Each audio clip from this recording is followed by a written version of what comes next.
So I think it's a great documentary. I'm delighted to have both of you gentlemen here.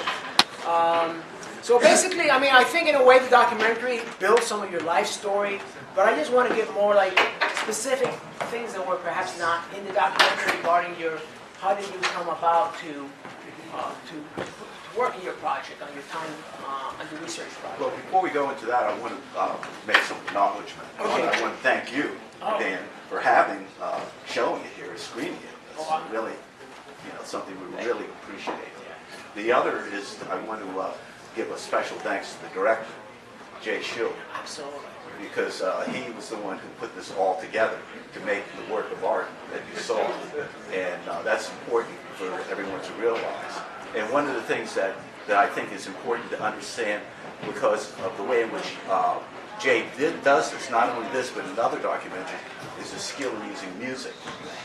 And that's actually a very important element, because you don't feel that, but it does add to it. And it actually has special meaning for both me and Rob, the way in which he utilized music, because there were certain scenes, especially towards the end, which for me, it was when I was imagining going back into the past, and it had they had Beethoven's 7th Symphony.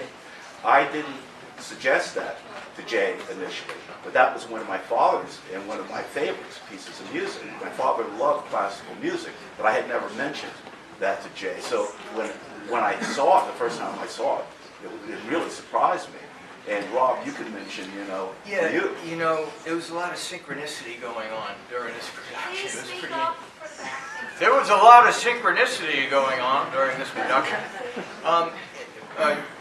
Ron was just mentioning how that Jay, the director, used a piece of music that he couldn't possibly know that his father would have been listening to when he does a scene, depicting his dad. The same thing kind of happened to me when I was painting the dish. Louder! We should have a microphone. Yes. Sorry, I'm a megaphone. Yeah. I was saying that during the scene where I'm painting the dish, the music that he used, it was the opening of Wagner's Ring Cycle, and that was something that I used to listen to quite a bit when I'd be working. And again, that was not something that Jay knew about. So there were just a lot of interesting coincidences that happened during production like that. Yeah, it's interesting because the whole H.G. Wells, it borrows from something very positive about science fiction. It's a relatively, versus a lot of the science fiction of today, which has more nuance, but more darker element. So there's a lot of post-apocalyptic worlds now in science fiction, right? And even in young young adult films. Right. But Wells, Wells, I don't think he even liked the term science fiction very much. He was writing about the class system in England, and a lot of his novels reflected that. If you remember in the film and in Wells's novel, which was written in 1895, he goes into the future and he finds out that the human race is split into... He finds out that... He finds out that the human race was split into two segments. There was the Eloi and the Morlocks, and he was making a statement about the cultural, the class system in England at that time, with the Eloi and the Morlocks. The Eloi were actually the gentry. They became so complacent because they had people doing all their work for them that they became stupid and unaware. And then the working class fed on them. That was the Morlocks, if you remember. So it was dark in its own way. Right. But there was also a lot of wonder to it about the idea of time travel. In fact, Wells really kind of invented the time machine. Before that, there were stories about time travel that go back to ancient history, to India and China. But it wasn't until Wells developed a time machine that there was actually a mechanized device. Before that, time travel was spiritual. People would go to see the gods, and when they came back, it was 500 years later. It could be argued that a little bit earlier, Mark Twain wrote The Connecticut Yankee in King Arthur's Court, And the time-traveling device in that was a crowbar. There's a barroom brawl. Somebody gets whacked over the head with a crowbar, and he wakes up in 580 AD in King Arthur's time. But really, Wells was the first guy. Science was becoming, something that people were thinking about much more. It was really capturing the imagination of the Victorians in the 1880s, 1890s. And he was the guy who really came up with the idea of building a device, making a machine that would travel. Now Ron is possibly making that a reality.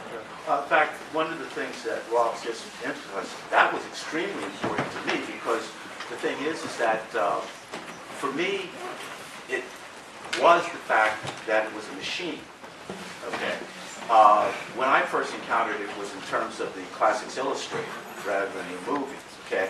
But what was important for me, and in fact, what Rob was saying was like the Connecticut yanking King Arthur's Court is an example.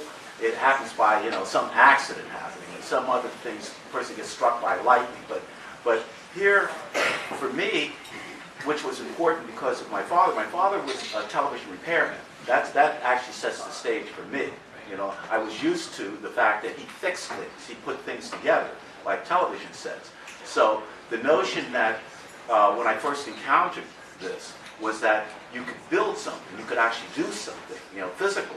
You didn't have to wait for an accident. That's what sparked me to become interested in the time machine in the first place, was that thing. In fact, in my book, which I didn't realize until later, I've written a book that's called Time Traveler, a scientist's personal mission to make time travel reality. And it's actually both a memoir as well as a book about scientific possibility. But there's a picture in there from the Classics Illustrated, and there's a picture in there of my father, the way in which the publishers had put it together, which I didn't realize until I saw the finished product myself, is that the very picture that has the time traveler working over on his machine is next to the picture of my father working in the back of the television set. And it's almost like the two are connected. And that was totally, something that... So that was important for me, that this was a mechanism. The other thing that was mentioned in the movie, however, was the fact when I tried as a child, I actually used the pieces of electronic equipment my father left behind to put something together. And of course, when I turned it on, nothing happened, which is probably just as well, because I probably would have burned the house down. But the thing is that I realized also that it said scientific people know very well. So I knew that science was going to be a key thing. And it took a while, a few years later, that I encountered the scientists who I realized would make that difference, and that was Albert Einstein. What people don't realize is that we really have been able to take baby steps into the future. This is real. And this going into the past that's still the frontier. And sometimes people have asked me whether there are movies that are accurate, science fiction movies that are accurate about the time travel portion. Actually, one of the ones that I thought was pretty accurate was Planet of the Apes, the original. I don't know how many of you have seen the original Planet of the Apes with Charlton Heston, but they think that they go out in space, these astronauts, and they come back and they think they've landed on a distant planet that's ruled by apes. And it isn't until later that you find out that the rocket had traveled so fast that they had landed in the Earth's distant future. And that's what actually had happened.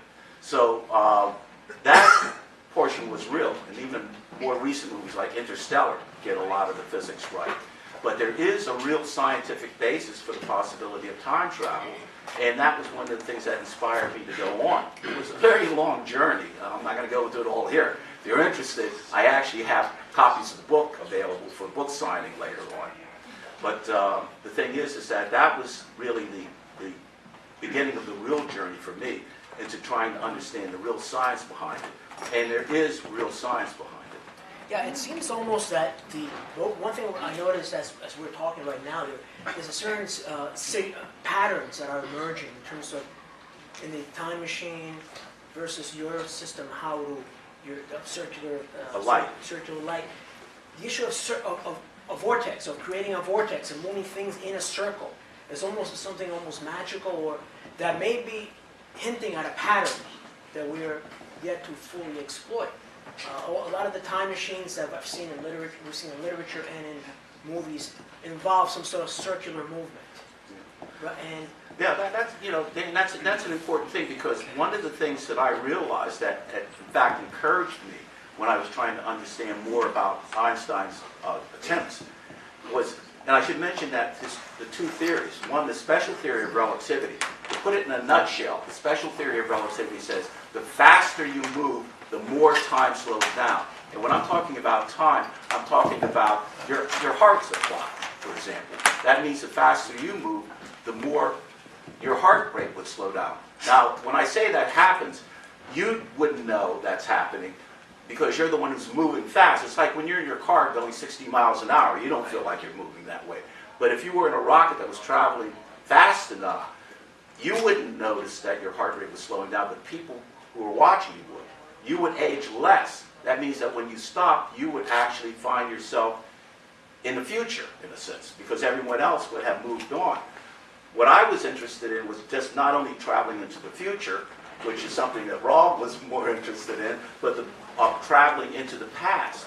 And Einstein's general theory of relativity allows that. And this thing you pointed out about the circular, this vortex type of thing, it turns out that that's actually a key to traveling back in time, according to Einstein's theory, because one of the first examples of that was a man named Kurt Gödel from Austria. He looked at the notion of a rotating universe. And what he did was to solve Einstein's equations for that, and he found that there were loops in time that would occur.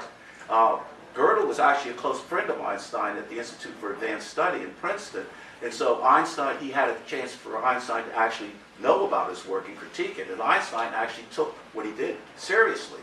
But it turns out that this notion of rotation actually is key. If you have a rotating black hole, for example, that can lead to these loops in time. So it does seem like there is this basic notion of rotation that's at the basis of the possibility of going back into the past. Incidentally, the general theory of relativity says that time is affected by gravity. Okay? The special theory says time is affected by speed. The general theory says that time is affected by gravity. The stronger gravity is, the more time slows down. Robert, the power, and I also want to address this to Ron, the power of image. There's something truly powerful. There's something yet simple but powerful about the time machine. That I think in a way captures something latent in us and enables us to go in and do the analytical work. It's not overly complicated, but at the same time it's not too simple. There's something there that that's being is captured in the movie itself. In the original film. In the original film. Well, we are visual creatures, right? And we... Can you hear me back there? We are visual creatures, and we can be inspired by things like that. We're inspired by stuff like that all the time. I was watching a documentary the other night about Star Wars, and it's amazing how many people have tried to replicate aspects of Star Wars, either like making a film, scene of the film, or making a prop or a model from the film. People are inspired, and what it leads to is another generation of people thinking about these sorts of things and creating and making films and paintings and poetry and music. So it's, these images inspire, is what they do. And I was inspired by the images that I saw in 1960, and so was Ron. So it's interesting, when I was told by Jay Cheel, the director, that I would be meeting Ron, that Ron was going to come and visit and take a look at the machine. In the process, I thought, what am I going to talk to a theoretical physicist about? I'm not going to have anything to say. Well, Ron and I really hit it off because we found that we had a lot in common. And a lot of it related to the fact of how we were inspired. I mean, we were sitting and talking. He was telling me about, he had just purchased the box set of The Twilight Zone. It's like, okay, we can talk about that for sure. And in the process, I learned a lot about, some about theoretical physics and light and the possibility of time travel, knowing Ron. So it's been a great experience. So Ron, regarding, we were talking about this earlier.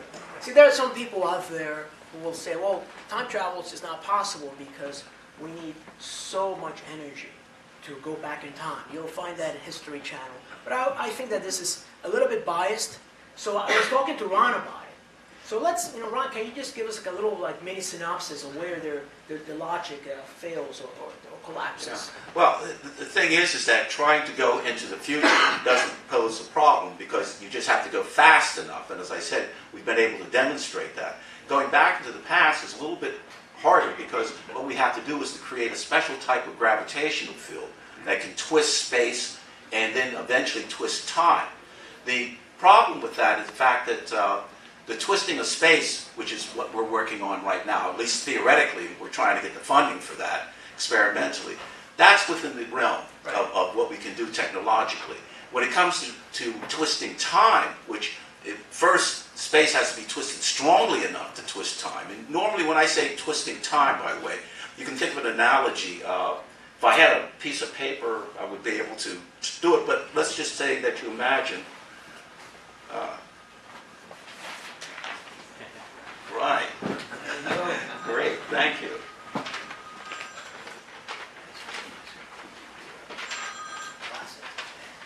Okay, so what I'm going to do is to create a loop in time for you. Okay? Now, it would be dangerous.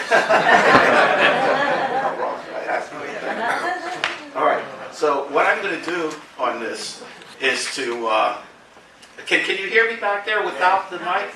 You need the mic? Okay. What I'm going to have to do is to put a timeline on this. Okay, and I'll show you in a moment what I'm drawing. Here we go. Okay, I'm going to put a line in time. At the bottom of this line, I'm going to put yesterday, the past, okay? Friday, let's say. And today, I'm going to put the present, where we are here. And then tomorrow, the future. Okay, Sunday. Okay, so all of us, throughout our entire life, we live along a timeline. We're not conscious of it, of course, but the line of our life literally is a line that goes from the past to the present to the future. Okay? Now, what I have found and when I say that these ideas, I actually had to solve Einstein's gravitational field equations, by the way, in order to do that. So when I'm talking about these things, I'm actually talking about visual images of equations that I had to solve. But in any case, what it turns out is that what I realized is that you can actually use light to actually cause a twisting of space. And that twisting of space can eventually lead to a twisting of time. And what do I mean by that? Well, if I twist space, I can actually show, and this is what I've been able to show mathematically, that time gets twisted into a loop. Now you can see what's going to happen. I start out at the past. I continue along the past to the present. I continue along the present to the future. But I've twisted time into a loop so I can go from the future to where? The past. That's what I mean by a loop in time.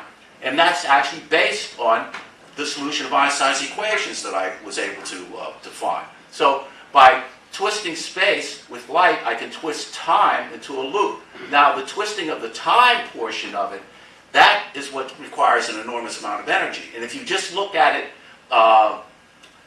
in a, let's say, not particularly sophisticated way, it appears as though you needed a gargantuan amount of energy. But that is a problem of technology, not a problem of physics. And that's important, that to make the difference, to make it clear for the difference, and thank you. Thank you, my assistant, Tina, over here, for providing me this, and Skylar.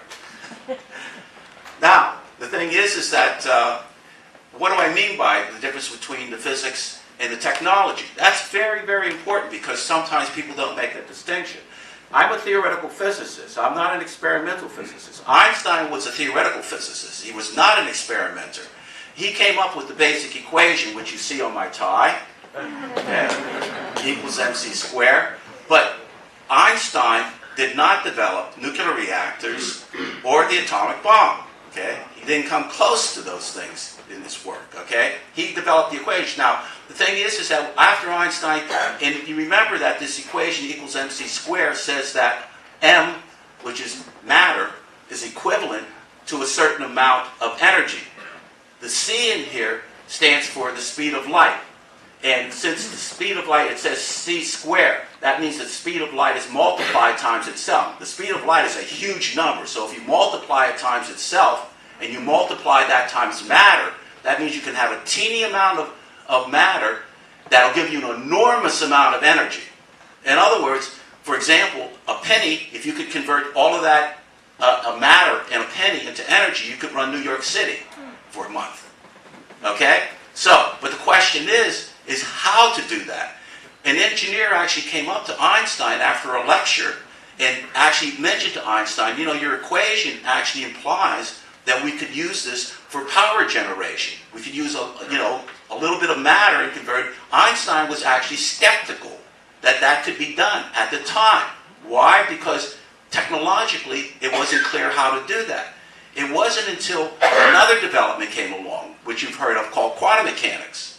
And that other development led to another process which wasn't even known to Einstein at the time. It's called the chain reaction, nuclear chain reaction. It turns out that it was the process of nuclear chain reaction, okay, in which you split an atom, and that splitting of an atom gives off more particles, which split more, so on. That process is what leads to the process of making this a practical reality. But that was technological. And so Einstein was almost right at that time, which he couldn't see how it could be done. It's the same here with the time, with trying to bend time. If you just look at the type of energy that's needed, it's enormous. However, that's a technological issue. The physics is there, but what we're going to have to do is to find a technological way of getting over the energy barrier. And that's going to require innovation that's going to be developed by experimental physicists. And I should mention I have an experimental physicist partner who works with me. His name is Chandra Chowdhury. But that's a technological issue. So it will happen, but it's not something that is going to be obvious technologically how it's going to be achieved.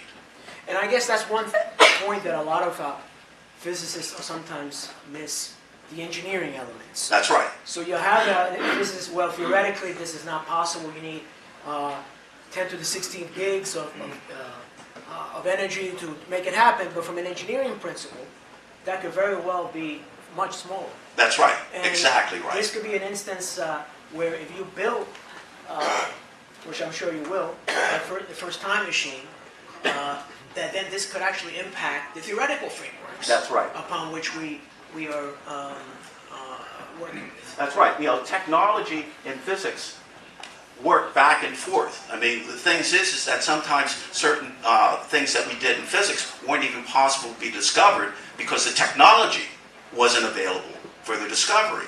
And then sometimes the things that we predict from physics, you know, can't be possible at the time because of the technological development that's necessary to do it. So they go hand in hand. That's why it's a little naive just to make the statement that, you know, well, we can't do it because something's impossible. Right, exactly. That's, you know, to me. Happens all the time. Right? Well, with flight, there was actually, a lot of people don't realize, and I actually put this in the preface of my book, back in 1902, there was a very famous physicist who had made a statement that human-powered flight is impossible. You know, it's going to require a whole new force or some new type of energy before that's possible.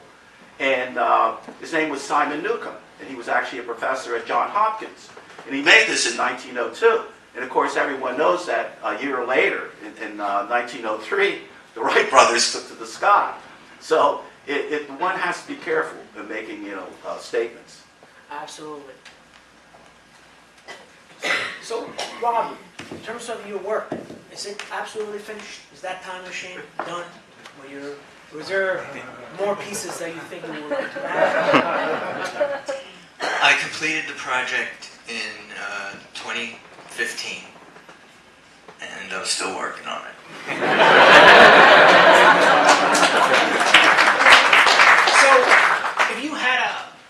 choice, would you go back in time to that?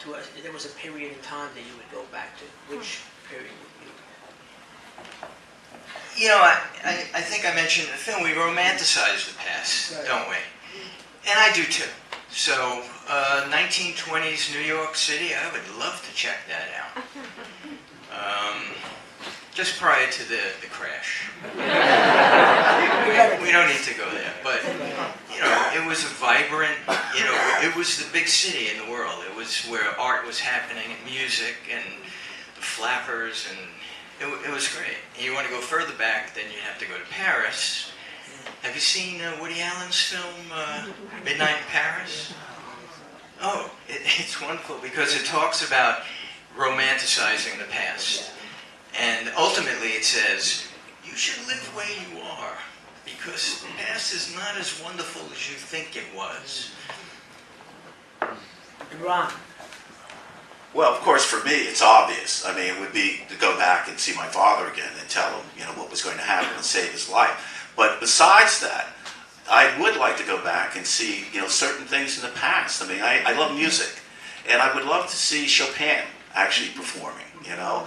I'd love to see Abraham Lincoln actually giving the Gettysburg Address. I mean, there's certain things that in the past that I would like to see. I wouldn't interfere with them, because I do know about that part of it, but I would love to actually see that. So there are certain things, I'm sure that everyone has some period that they have back in the past. And it could be either a personal, you know, thing like, I wish I had gone out with this person rather than that person, or, you know, or it could be some sort of historical event. But I think all of us have a notion of something that we thought about in the past, or we would like to change in our own personal life. You know what I'll have to say again? Hello? I'll have to say again that we romanticize it, so if you go back to listen to Lincoln give the Gettysburg Address, it may not be quite what you picture in your head. There'll be somebody in the back yelling, louder, I can't hear you.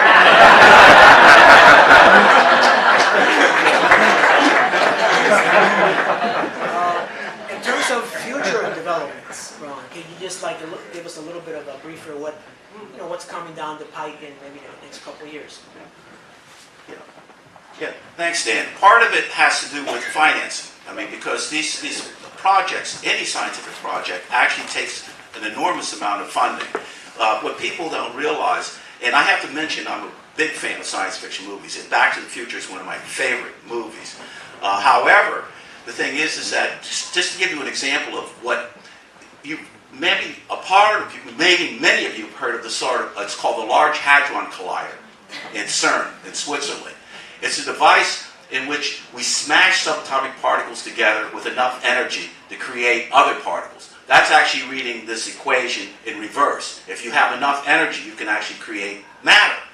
And now the process that they were looking at for the Large Hadron Collider was if they hit these particles strongly enough, they could create a new particle, which is sometimes called the God particle, but it's technically called the Higgs particle. Okay, now that sounds simple enough. Well, the theory behind that was developed over 40 years ago. Okay, but to create the device was something else again. Here in the United States, we were planning on doing it with something that was called superconducting super collider, but Congress nixed that, and so it was in Europe that they developed the Large Hadron Collider. Now it took 10 years to develop that device, and remember, all its purpose was to smash these particles at a cost of $10 billion. Okay. That's what I'm saying, that people don't realize how expensive it is. And as I mentioned in the movie, just to do a feasibility study associated with what we're doing is on the order of $250,000. The actual experiments are going to cost, they're not going to cost billions, but they will cost millions of dollars. And what we're trying to do is to raise the funding and actually to do that. And we're trying to show that we can twist space initially, because that's, as I said, something that's within the normal energy realm of what we're trying to do. So that's where we are right now, is trying to get, and people say, well, no, why can't you do Kickstarter? That doesn't work for real science, because part of the problem is that, you know, you do something like Kickstarter and someone donates $1,000 to your project, and, you know, they're expecting you to produce a time machine for them. You know, so that's not a safe thing to do. And so what we have to do is hope that we get some funding. You want to keep it private because I assume Well, no, that I the can say it government generally, right? That's right. Well, no, see, I believe in keeping the knowledge open. open source. Right, open source. So the thing is that if the government gets involved in it, and that's okay, but I would have to make it in a way that people would be able to know You're right. what the progress is and what's happening. Transparency. That's right. I would not put a black cloak over it Right. in order that, I mean, to me, it's very, very important for the society to know what's happening. And incidentally, when you hear these stories about secret projects going on at different places, you might have your own personal favorite place, so I'm not going to name it to insult anyone. But the thing is that the problem is that what people don't realize is that it's impossible for people to keep a secret. Brookhaven, not Brookhaven, but the Manhattan Project is a perfect example of that. It was one of the most secret projects that the United States had ever undertaken. And they had security like you would not believe, okay? Make Homeland Security look like, Keystone Cops. But the thing is that it was leaking like a sieve. And they were looking at scientists who they thought were skeptical, that they thought, these are security risks. And then the one scientist they didn't think was a security risk, that was the one who walked out with the secrets and eventually gave them to the Russians. So the thing is that if there was a time travel project going on somewhere, trust me, you would know. If you didn't know about it, the Russians would know about it. So Robert, what is for you? What is your next mission project? The next project, I actually can talk about it because my wife is not here. Wells wrote another novel after The Time Machine. It was called First Men in the Moon, in which two guys travel to the moon in a Victorian spaceship. It's about 12 feet in diameter. I could not build it in the house. It's ambitious. So are you in with me on it? Come on.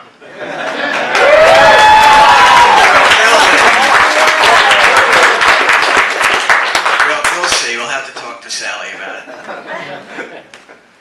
Yeah, well, we'll see who gets the project done first. You? Or me? I think you have a much better chance based on my track record.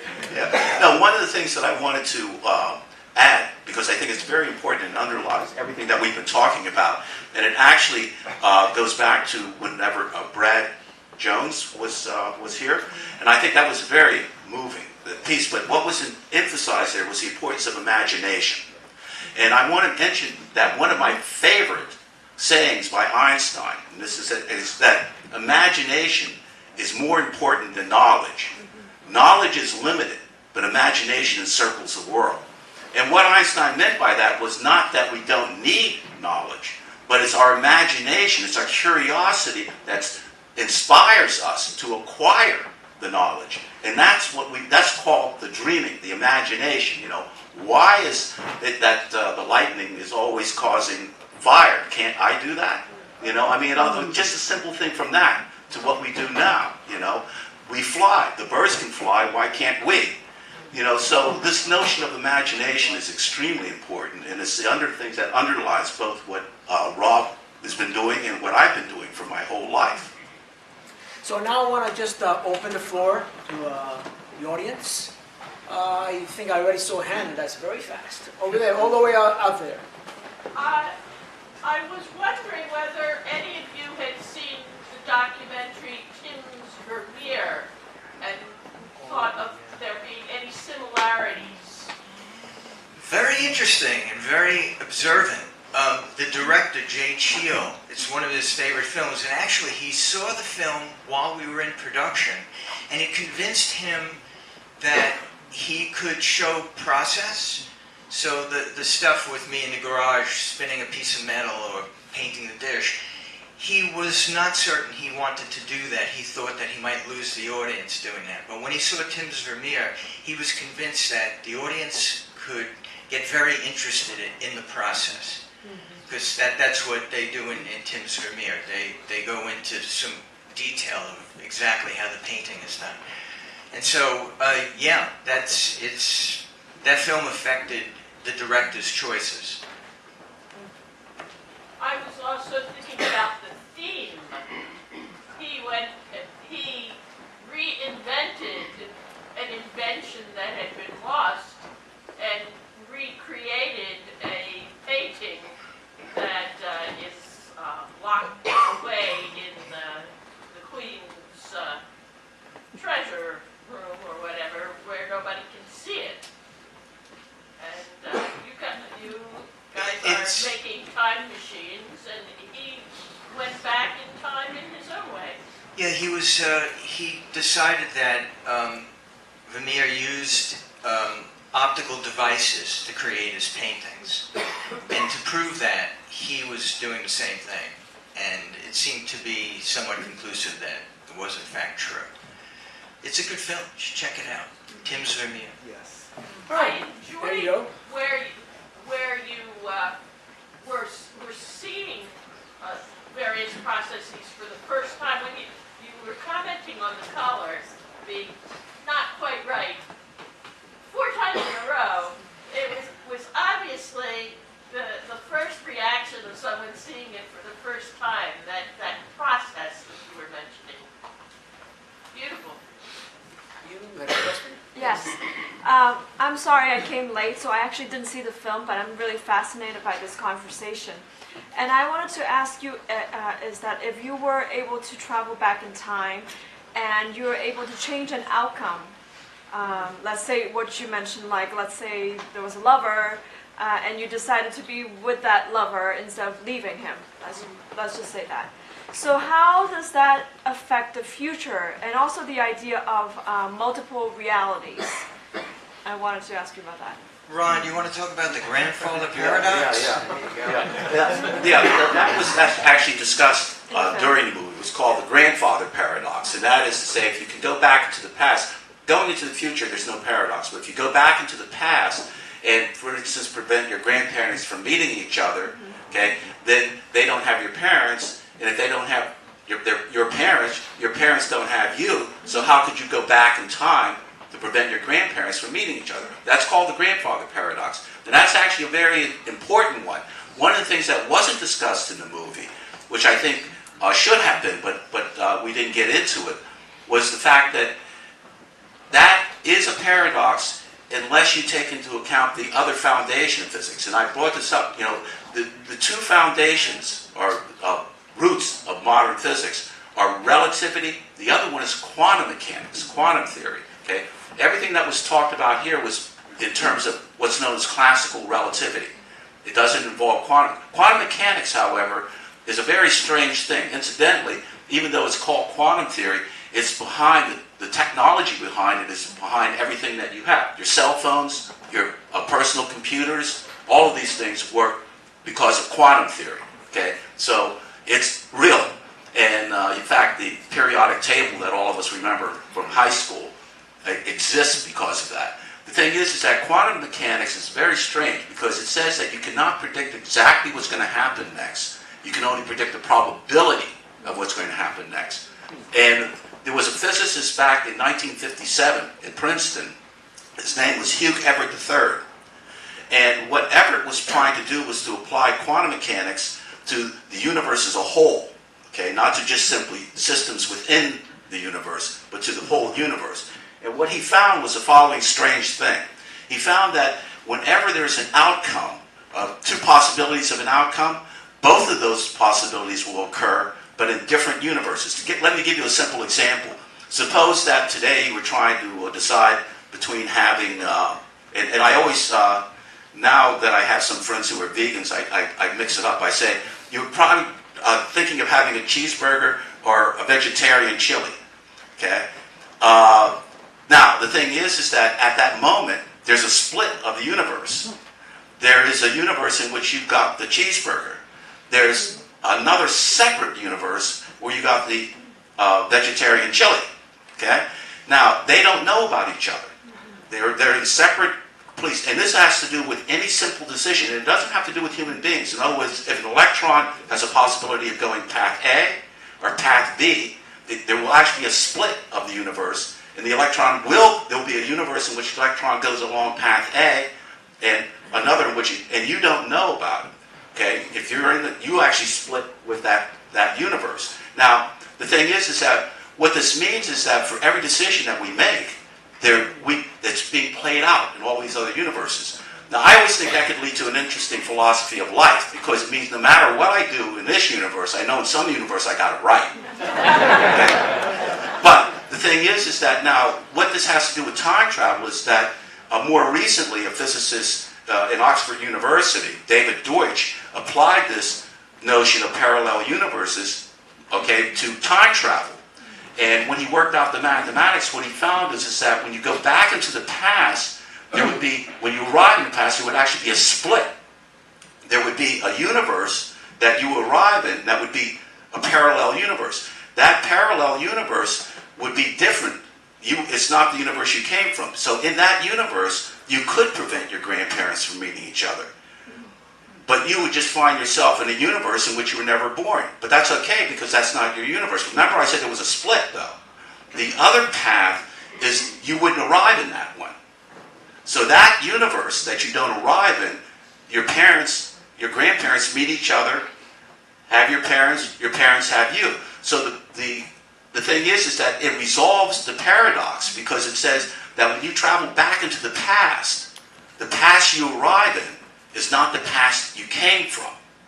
So there is no paradox. Okay, that's what quantum mechanics says. Okay, and whether or not that's the way in which things play out, we'll only know when we do the experiment. Incidentally, this whole notion of parallel universes, I don't know how many of you are familiar with the famous baseball player Yogi Berra. Yogi Berra had what people used to call yogiisms. You know, he considered himself sort of a self-styled philosopher. And one of his yogiisms was, if you come to a fork in the road, take it. Well, if you consider the parallel universe theory, that makes sense. Okay? So I hope that answers your question. And that's something that Hollywood often kind of misses. A lot of Hollywood films, you got to go back, like the Terminator series. You got to go back to that moment when in fact he's going to a parallel universe. That's right. And but I think that we talked about a film called Looper. Yes, Looper. Yeah. That was maybe incorporated some of these more. Yeah, it still did incorporate the notion of the splitting of the universe. Right. But it incorporated it in a different way. I mean, incorporated the notion that you could go back, but you could actually change things in such a way. And in fact, I'm not going to tell the whole plot, because that's part of the fun of seeing the movie. But it's a strange and interesting movie. Okay. I mean, the general thing of it, which I can say because that's on the billing, is that in the future there were people who were sent back who were essentially hitmen to go back and kill themselves. Right. Any questions? Oh, yes. There you go. To continue your thought then, how would you ever go back to where you came from? How would you ever get back? You're absolutely right, because what happens is that once you're in that alternate universe, okay, even if you try to go to the future, you would be going to the future of that alternate universe. But let's suppose you try to go back into the past, which you could, but you would find yourself in the past of another parallel universe. So you would be hopping from one universe to another, but you would never go home. You could never go home again. Yeah. And would it be infinite? Oh, The yeah. number of That's universes? right. Yeah, it would be infinite. I mean, it would be an uncountable number. Questions? Yeah. Oh, yeah. So I different direction for a second. I hope I have the names right. Ron, I think you said that you started off very much wanting to save your father's life. That's right. But that at some point you realized, I don't know if it was a transition or you actually realized that your original feeling was that you wanted to be proud of you. Was there, was it that you actually had a change of focus, or was it more that you actually realized it was always the pride that you were in? Oh, that's a good remark. The thing is that it was both. There wasn't a transition. I mean, for me, I wanted to be proud of me, okay? And that's something that, but when I say proud of me, you have to remember that it's one thing, if you're a parent, or if you have parents, but you have parents, obviously. but if you're a parent, the thing that a child tries to do, or even an adult, if they, in terms of their own, they want that parent to be proud of them, and one way for that parent to be proud of them is for other people to be proud of them. Because, if you look at what happens, and there's many, many stories. In fact, this is what happened even with Einstein, and people like Heisenberg. What they felt was that they wanted their parents to be proud of them, but they knew that the way to show their parents that they should be proud of them was to have someone outside the family say, your parents would be proud of you. And so for me, that's what that meant, okay, was the fact that I wanted my father to be proud of me. And being a somewhat religious person, I think that somewhere, in some way, he knows what's happening to me, okay? Now, don't get me wrong. I happen to believe that there is more to this universe. I do not believe in the anthropomorphic vision of, some bearded guy in the sky. But I do believe that that the universe has an intelligence, a force beyond what we think of. But to have someone like Bryce DeWitt, who is actually, or was, the director of the Relativity Center at the University of Texas, and very, very prestigious. And the thing is that he could have said this to me privately. This happened during a time in which I gave a talk to my peers. And what I did was I deviated from what I normally tell my peers, which is only equations. I told them what motivated me. And it was at that point that during the question and answer period, and DeWitt could have said this to me privately, but he actually said this to me publicly. And that was the thing that was key, was that statement that he made, which was, your father, I don't know if you'll see your father again, but he would have been proud of you. Because that was an acknowledgement to the public. And for me, I felt, now this is something that my father really would be proud to hear that about his son. But that still didn't take away the fact that I want to see him again. And I would like to be able to have a mechanism, a time machine, in order to do that. And I miss him.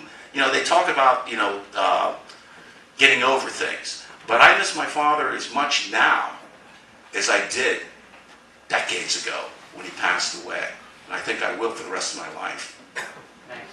And just a very quick follow-up for Bob. Bob, was there some sense of loss that you were trying to overcome with those watches? Or was that more just a good memory or something? I think it was really about good memories. I think we all get attached to objects that remind us of the past. Ideally, objects that remind us of good stuff. If we hold on to objects that remind us of bad stuff, well, that's a bad road to go down. Sometimes I think you have to consciously avoid that sort of thing. I don't know if I answered that question. I'm into nostalgia, I think, as much as anyone else, and I guess that's what that watch means to me. The watch is actually in the machine, the one that my father gave me. Questions? I'm an engineer by profession, retired, and I was also a physics major in college, so I have some background in both areas. And I understood everything you said, but I'm curious, could you give an honest assessment of how likely you think it is that some technology will be developed that could make what you're proposing theoretically, or other people like Kip Thorne who've done very good work in this area, into a practical reality for actually sending humans into the past, as opposed to just, say, subatomic particles or something like that. And also, another question, something I'm also curious about, since when you mentioned going back to hear Chopin play, or perhaps hear Lincoln deliver the Gettysburg Address, if it might somehow be possible that even if you didn't actually go back yourself to be in the audience, to send photons or other information directly from the past, so that you could actually view it in a sort of television to the past, so to speak. Yeah. Okay, well, those two separate things that you're talking about. Yes, there are two questions. Right. Okay, the first one is that as far as technology, I don't know, because that would be like asking someone in, let's say, 1900, 1905, right, when Einstein came up with his equation, and he was asked that question by an engineer. The engineer actually thought it might be possible, but did he know how? And Einstein didn't. So the thing is that wasn't until technological development that Einstein wasn't even aware of occurred, which was the fission process. Okay, so I'm in that same position. Remember I mentioned the fact that what I've looked at so far is classical relativity. I'm just beginning to look at what quantum mechanics can do with this. So I actually do believe that if we take into account all of the science, including quantum mechanics, and that it could lead to possibilities, because those possibilities, there's things that happen in quantum mechanics that just can't even happen in classical physics. Like throwing a ball against the wall, it's going to bounce back. But you know that there's a probability, even with a ball, of it tunneling through. That's in quantum mechanics. Okay? So once again, I believe that quantum mechanics, I firmly believe that might lead to a way of doing it. But in what way right now? No, I'll be honest, I'm not sure. The other question that you asked, if you could remind me what that was. Okay, if there was some way without actually traveling. Oh yes, yeah. Somehow view the past from the present. The thing is that not only is possible, but we do it.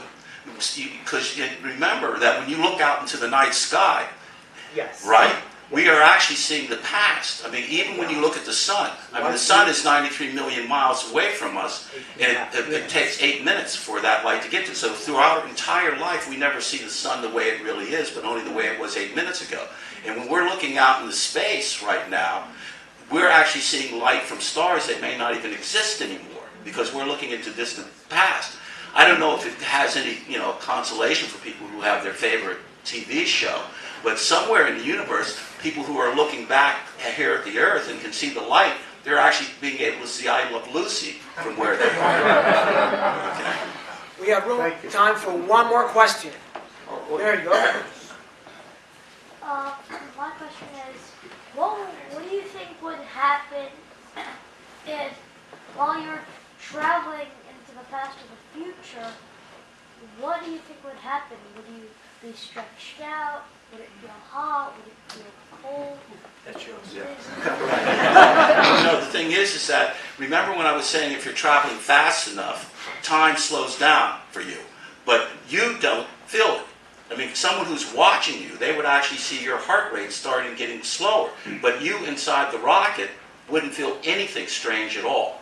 Okay? And it's the same thing if you're traveling back into the past. If you're traveling back into the past, you're not going to get younger. You're going to still be aging the normal way you would. But people who are watching you would all of a sudden see you disappear, and you would appear in their younger place. Okay, so you would actually be in their past, but you would have grown older during the process. So the thing is the process isn't affecting you. What's affecting is how you are relating to your environment. Okay, so it would be safe if you could do it. Okay, well, I think that wraps it up. Great.